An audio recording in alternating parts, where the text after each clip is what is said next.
कने चिमोगी के चल खाना निकाल। पति का गाना सुनेगा? अच्छा पति का गाना पूरी तुरी बहिनी चल सुना। सुनेगा पति का गाना? अरे सुनाओ।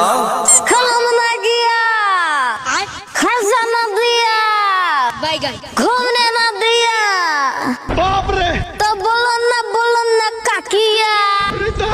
लपटा शादी करके खर्चा न दिया, तो बोलो न का दिया।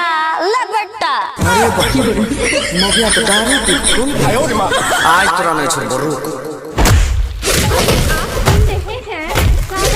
गे माय रे तोरा लकवा धर दो रे बमक बता गे माय मार देलक हमरा सारा दुआ सौसे देर तूर देलक हमरा।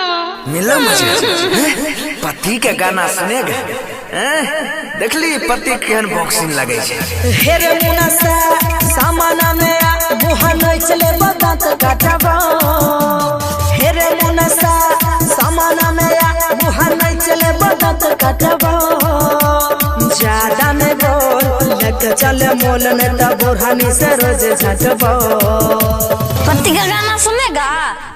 पति का गाना म्यूजिक बाय दिलीप सावरिया। चल सुना। ईमानदार कुत्ता होता है, जा कुत्ता बन जाओ।